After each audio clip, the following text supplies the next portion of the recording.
Popular ഫണ്ടുകാരായിട്ട് ബന്ധപ്പെടുന്നു, അവരെ കൊണ്ടുപോയിട്ട് സുരക്ഷിത കേന്ദ്രങ്ങളിൽ. അതൊക്കെ അറിയണമെങ്കിൽ അയാളെ പിടിച്ചു കൊടുത്തൂടെ? 10 ലക്ഷം റുപ്യ കിട്ടൂലേ? എന്താ പിടിക്കാത്തത്? ഇങ്ങനെ ഓരോ സംഗതികൾ.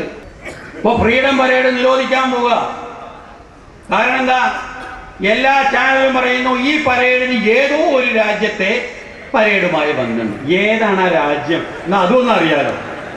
ഞങ്ങൾ 4-5 വർഷക്കാലമായി പഠിച്ചുകൊണ്ടിരിക്കുന്ന ഒരു സംഗതി രാജ്യത്തിന്റെ ഏതെങ്കിലും ഒരു ഭാഗത്തൊരു രാജ്യത്തിനുണ്ടെങ്കിൽ ഞങ്ങൾക്കും അതൊരു ആനന്ദമാണല്ലോ. ഞങ്ങൾ ചെയ്യുന്ന ഒരു സംഗതി വേറെ എവിടെ ഉണ്ട് ഇത്രയെന്ന് കേട്ടാൽ ആ രാജ്യം ഏതാ? അതില്ല.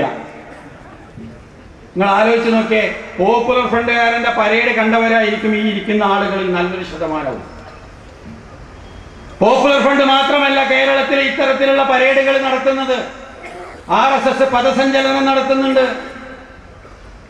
അവരെ ആഗ്രഹിക്കുന്നത് അവർ കൊട്ടുന്നതിനനുസരിച്ച് ചവിട്ടാൻ തന്നെ, പക്ഷെ നടക്കലില്ല. പക്ഷെ അവരാഗ്രഹം പോപ്പുലർ ഫ്രണ്ടുകാരൻ ബാൻഡ് വാദ്യത്തിനനുസരിച്ച് ചവിട്ടുന്നത് പോലെ ചവിട്ടണം തന്നെയാണ് RSSകാരന്റെയും ആഗ്രഹം. അവന്റെ പരേഡിനെ രാജ്യത്തെ ഏതോ രാജ്യത്തെ ആൾക്കാരുമായി ബന്ധമില്ലേ? CPMകാരുണ്ടല്ലോ, റെഡ് വളണ്ടിയർ മാർച്ച് നടത്താറുണ്ട്. അതിന് ഏതെങ്കിലും ഒരു രാജ്യത്തെ പരേഡുമായി ബന്ധമില്ലേ? നമ്മളൊന്ന് ആലോചിച്ച് നോക്കിയേ. പോപ്പുലർ ഫണ്ട് എന്തോ ഒരു സംഗതി. അതുകൊണ്ട് അത് ആയുധ പരിശീലനം എന്നാണ് പറയുന്നത്. ഏത് പരേഡ്? വളരെ പരസ്യമായി വാളുപയോഗിച്ചുകൊണ്ട് എല്ലാ വർഷവും സംസ്ഥാനത്തിന്റെ നാനാഭാഗങ്ങളിലെ RSSകാരൻ പദസഞ്ചലനം എന്ന പേരില് പരേഡ് നടത്തുമ്പോൾ അതിന് സെക്യൂരിറ്റി നിൽക്കുന്ന പോലീസുകാരാ പറയുന്നത് പോപ്പുലർ ഫ്രണ്ടുകാരന്റെ പരേഡ് ആയുധം ഉപയോഗിക്കുന്ന ആയുധ പരിശീലനമാണ്. അതുകൊണ്ട് അത് ചവിട്ടാൻ പാടില്ല, അത് പരിശീലനം നടത്താൻ പാടില്ല, അത്തരം യൂണിഫോമുകൾ ഇടാൻ പാടില്ല, അത്തരം ആളുകളെ കണ്ടാൽ നോക്കാൻ പാടില്ല. എന്തൊക്കെ നിർദ്ദേശങ്ങളാണ് നൽകുന്നത്? ഇതിന്റെ പേരിൽ ഇപ്പൊ നിരോധിക്കണം എന്നാ പറയുന്നത്.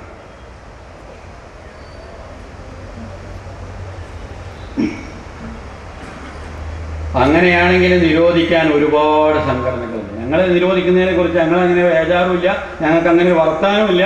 ഞങ്ങൾ അതുകൊണ്ട് അത് വലിയാക്കുന്നു. പക്ഷെ നിങ്ങളുടെ അപഹാസ്യത പറഞ്ഞു എന്ന് മാത്രം. കാരണം ഇവിടെ ഒരു പുതിയ രീതിയിൽ മുസ്ലിം സമുദായത്തിന് നേരെയുള്ള ചില ശ്രമങ്ങൾ നടന്നുകൊണ്ടിരിക്കുകയാണ്.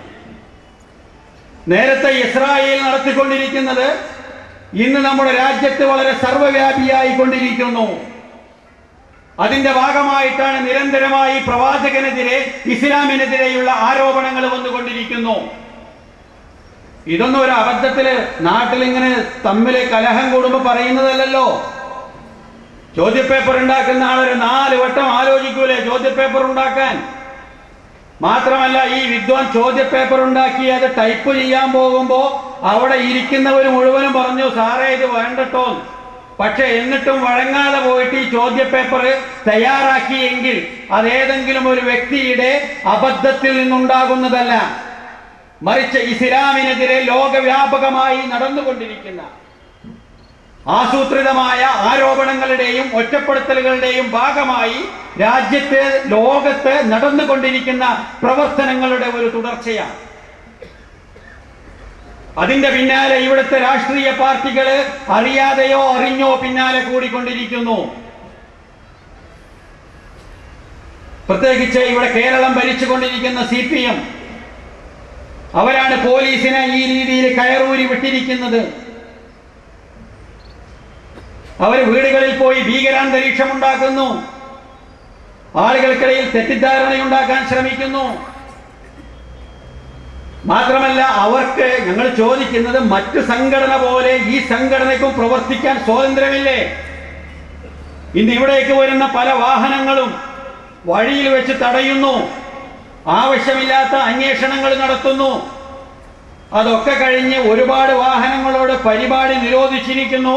അതുകൊണ്ട് പെരുമ്പാവൂരിലേക്ക് പോവേണ്ട എന്ന് പറഞ്ഞ് ബസ്സുകളെ തിരിച്ചുവിടാൻ വഴിയിൽ പോലീസുകാരെ നിൽക്കുന്നു. ഞങ്ങൾ ചോദിക്കട്ടെ, എന്തിനാണിത്? പക്ഷെ നിങ്ങൾ മനസ്സിലാക്കേണ്ടത്,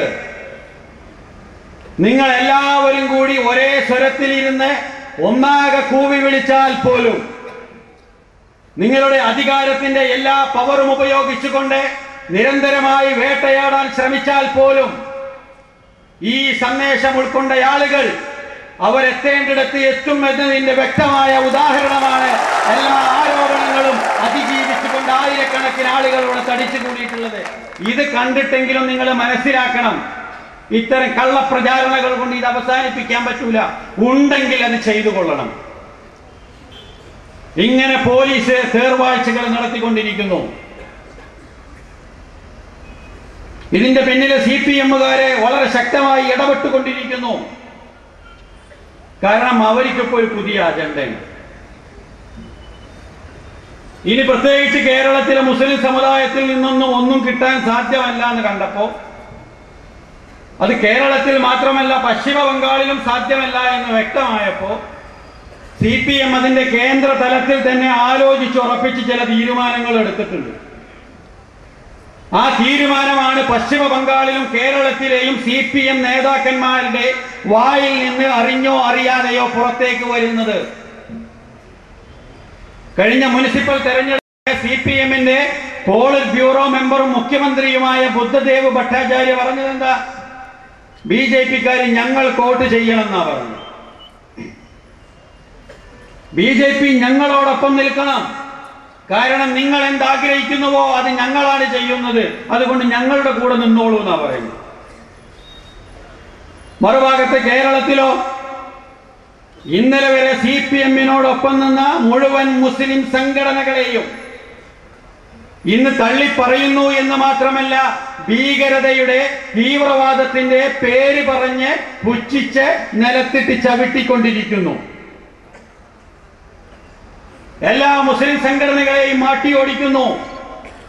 അവിടെ BJP-ക്കാർ ഞങ്ങളോടൊപ്പം നിൽക്കണമെന്ന് ബുദ്ധദേവ് പറയുന്നു.